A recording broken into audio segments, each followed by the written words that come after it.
Welcome back dear students. आज हम पढ़ेंगे economical importance of seeds. Economical importance का मतलब है अभी हमारी आर्थिक व्यवस्था में सीड्स का क्या महत्व है। Large number of seeds are edible. काफ़ी सारे सीड खाने के काम आते हैं। Dehydration and dormancy of mature seeds are crucial for storage. ये हमने पहले भी पढ़ा। डिहाइड्रेशन यानी सीड में पानी की मात्रा बड़ी कम हो जाती है डिहाइड्रेशन के द्वारा, और डोरमेंसी ऑफ मैच्योर सीड, और सीड जो है मैच्योर वो डोरमेंट रहते हैं, इनएक्टिव रहते हैं, जो स्टोरेज में उन हेल्प करते हैं, which can be use as food throughout year, और इसी कारण ये सारा साल भोजन के रूप में इस्तेमाल किए जाते हैं। And also to raise the crop in the next session. अगले साल ये फसल उगाने में भी काम आते हैं। Cereals form the important food for man. Cereal जो हैं आदमी के लिए बहुत इम्पोर्टेंट फूड हैं। सीरियल यानी अनाज, जो सीड ही होते हैं। Edible oils are extracted from the seed.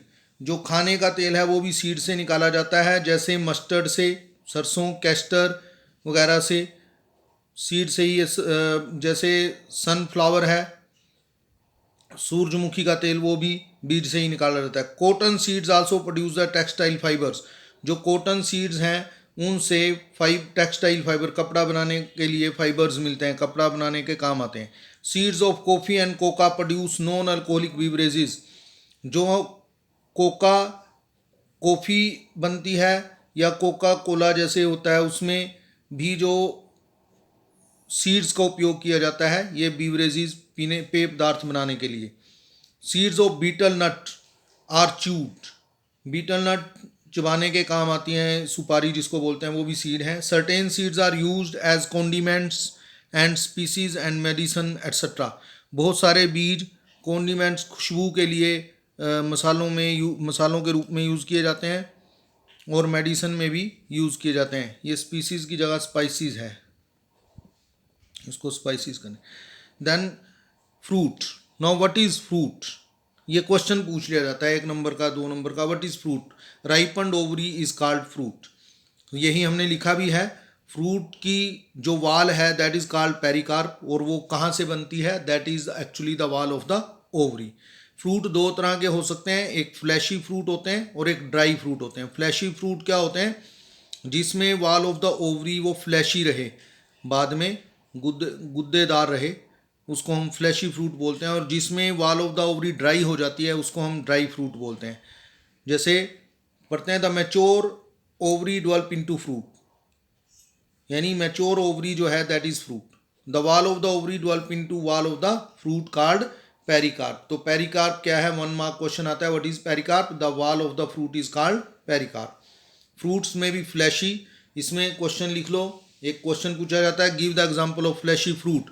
Flashy fruit का एग्जांपल ये याद रखने में, गुआवा, ऑरेंज, मैंगो। एक और बात बता दूं, जो बादाम है वो भी फ्लैशी फ्रूट है। हम उसको ड्राई फ्रूट में गिनते हैं, आम भाषा में हम बोलते हैं, लेकिन हम साइंटिफिकली अगर देखें, जो बादाम है that is not a dry fruit, that is a fleshy fruit. और ड्राई फ्रूट क्या है? Groundnut is fleshy fruit. Groundnut जो मूंगफली है, मस्टर्ड, सरसों है, वो भी ड्राई फ्रूट है। तो दिस इज द फ्रूट्स में be divide into 2 main category, true और फॉल्स फ्रूट। फ्रूट जो हैं भी किस पार्ट से वो डेवलप हुए हैं, depending upon that they are of 2 type, true fruit and false fruit. जो फ्रूट सिर्फ ओवरी से डेवलप हुआ है, ओवरी से कोई अन्य पार्ट फ्लावर का फ्रूट बनाने में यूज़ नहीं हुआ, जो फ्रूट सिर्फ ओवरी से बना है और कोई अन्य पार्ट फ्लावर का उसमें यूज़ नहीं हुआ, that is called true fruit. और वो फ्रूट जिसमें ओवरी से के अलावा फ्लावर का कोई अन्य पार्ट भी फ्रूट बनाने में यूज़ हुआ है, उसको हम फॉल्स फ्रूट बोलते हैं या सीडोकार्प बोलते हैं। याद रखना है, अब हम इसको पढ़ लेते हैं। ट्रू फ्रूट और eucarp, the fruit driven from the ovary of a flower, यानी जो ओवरी से बना हो। नॉट एसोसिएटेड, ये इंपॉर्टेंट है, not associated with any non carpellary part, जिसके साथ कोई नॉन कार्पिलरी पार्ट एसोसिएट नहीं हुआ, ओवरी से अलग कोई पार्ट यूज नहीं हुआ, is called true fruit. Mango, brinjal, banana, tomato, grapes, cucumber, P etcetera, ये सारे जो हैं ट्रू फ्रूट हैं। देखो बच्चों, जो ब्रिंजल है हम कहें जी ये फ्रूट कहाँ है, साइंटिफिक लैंग्वेज में ये फ्रूट है, बिकॉज फ्रूट क्या है, राइपन्ड ओवरी इज कॉल्ड फ्रूट। चाहे वो ब्रिंजल है, चाहे टोमेटो है, बनाना है, मैंगो है, ये सारे scientifically they are called fruits. False fruit, the fruit driven from the ovary along with, देखो along with other accessory floral part, यानी जिसमें फ्लावर से अलग भी कोई पार्ट यूज हुआ हो फ्रूट बनाने में, is called false fruit. Apple इसमें है एग्जाम्पल, स्ट्रॉबेरी है, कैशू नट है, फिग है, ये जो हैं ये फॉल्स फ्रूट हैं। एप्पल के अंदर अगर हम देखें, एप्पल, स्ट्रॉबेरी एंड कैशू नट के अंदर जो थैलेमस पार्ट है वो फ्रूट बनाने में यूज होता है। अब थैलेमस क्या है, मैंने पहले भी बताया था। देखो बच्चों, ये जो पार्ट है जिसके ऊपर फ्लावर अराइज हुआ, ये थैलेमस है। This part is called thalamus. ये ओवरी है, इस ओवरी से फ्रूट बनता है, लेकिन कुछ केसेस में ये थैलेमस भी ओवरी के चारों तरफ जो है वो सराउंड कर लेता है ओवरी को अच्छे से, और फ्रूट बनाने में यूज होता है। उस फ्रूट को हम फॉल्स फ्रूट या सीडोकार्प बोलते हैं, ऐसा एप्पल में होता है। पढ़ते हैं, देखो, in apple, strawberry, cashew the thalamus also contribute to the fruit formation, that is why these are false fruit. Now parthenocarpic fruit, parthenocarpic fruit क्या है, देखो parthenocarpic, partheno means without fertilization, यानी जो फ्रूट, कार्पिक मीन्स कार्पल यानी fruit बनाने वाला part carpel, तो parthenocarpic जो फ्रूट बिना फर्टिलाइजेशन के बने, that is called parthenocarpic fruit. ऐसे फ्रूट यूजुअली सीडलेस होते हैं। तो fruits are usually result of fertilization, ज़्यादातर फ्रूट फर्टिलाइजेशन के बाद ही बनते हैं। There are a few species in which fruit develop without fertilization, such fruits are called parthenocarpic fruit. हमने याद करना है, एग्जाम्पल भी याद करने हैं, banana, citrus, pineapple etcetera. Some parthenocarpic fruits are artificially develop, कई बार हम, क्योंकि सीडलेस फ्रूट सबको पसंद है भी, अगर हम कहें कि जैसे हम अंगूर खाते हैं, सीडलेस होते हैं, अंगूर में अगर सीड होता है कुछ अंगूरों में तो वो हमें अच्छा नहीं लगता, इसलिए सीडलेस तो कोई भी वैरायटी अच्छी लगती है। इसलिए पार्थिनोकार्पिक फ्रूट आर्टिफिशियली भी डेवलप किए जाते हैं by application of low concentration, याद करना हमने, low concentration of auxin and gibberellin. तो यूजली क्वेश्चन पूछा जाता है, name the hormones, phyto hormones, plant hormone which are used to develop the seedless fruit or parthenocarpic fruits. They are auxin and gibberellin. Seedless grapes, oranges, lemons, tomato, watermelon, etc. These fruits have a great commercial value. इनकी commercial value ज़्यादा है, ये अच्छे rate में बिकते हैं। Some fruits contain very large number of seeds. Question आता है, name the fruit which contain large number of seeds.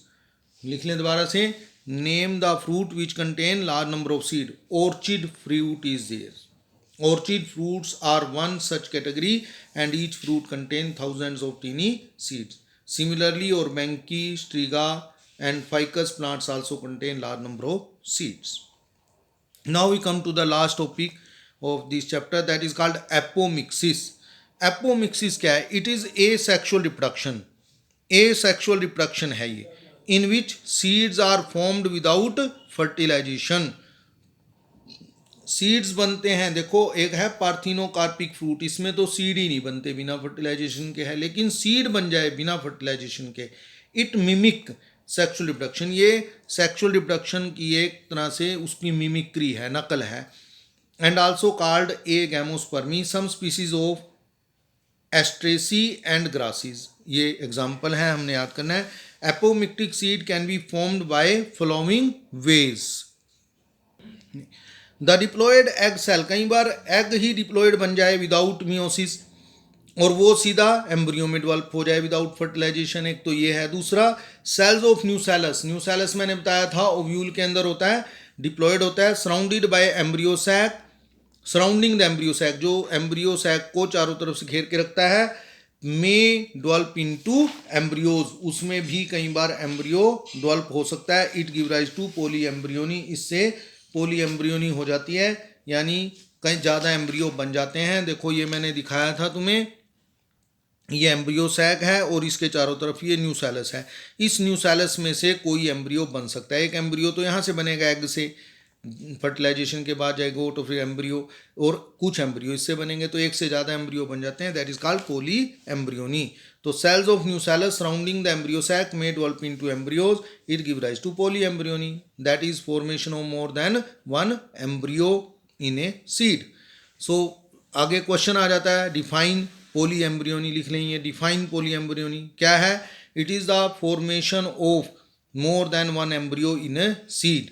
It can arise due to one or more of the following reason. ये हमने पढ़ लिया है पहले भी। तो देखो, more than one egg may be formed in the embryo sac, एक से ज़्यादा एग बन सकते हैं। More than one embryo sac may be formed, एक से ज़्यादा एम्ब्रियो सैक भी बन सकते हैं। Other cells like synergid cell, nucellus cell में डेवलप इनटू एम्ब्रियोज। तो पोली एम्ब्रियोनी किस किस में होती है? सिट्रस में। सिट्रस में देखो काफ़ी सारे सिट्रस फ्रूट, खट्टे फल जो हैं, ऑरेंज, लेमन एट्सेट्रा, काफ़ी सारे इनमें बीज होते हैं, तो पोली एम्ब्रियोनी के कारण। अनियन में हो सकता है, मैंगो में, groundnut etcetera. Polyembryony is more often associated with apomixis. Hybrid varieties and apomixis, ये कम ही पूछा जाता है लेकिन बुक में दिया है तो पुराना है। Cultivation of hybrid has tremendously increase productivity. Hybrid क्या है?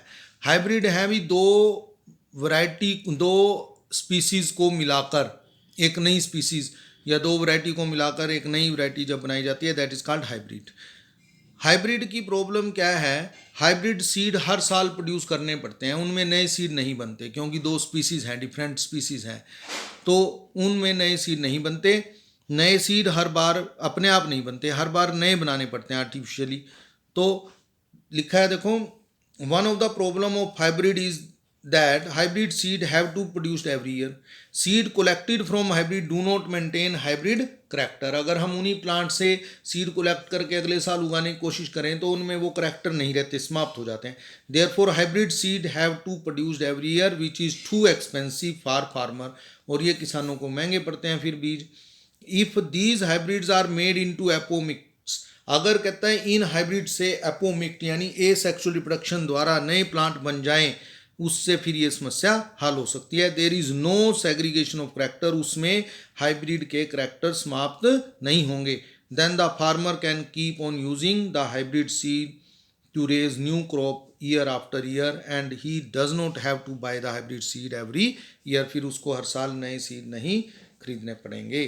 Therefore active research is going, इसीलिए इसमें रिसर्च चल रही है on the genetics of apomixis and to transfer apomictic genes into hybrid character. So this is the end of the chapter. Dear students, तुम सब इसको लिख लो, और अगर कोई डाउट है तुम मुझे व्हाट्सएप पर या लिख सकते हो, मैसेज भेज दो, मैं उसको सोल्यूशन उसका तुम्हें बता दूंगा। कल हम जो लास्ट इसका एक यूनिट का, इस चैप्टर का एक्सरसाइज के कुछ क्वेश्चन करेंगे। अगर कोई रह गया मैं बता दूंगा तुम्हें, वरना वैसे लगभग इसमें क्वेश्चन तुम्हारे कंप्लीट हो गए हैं। थैंक्स डियर स्टूडेंट्स, फिर हम नेक्स्ट चैप्टर शुरू करेंगे। इस चैनल को तुम सब्सक्राइब करें और लाइक करें। Thank you.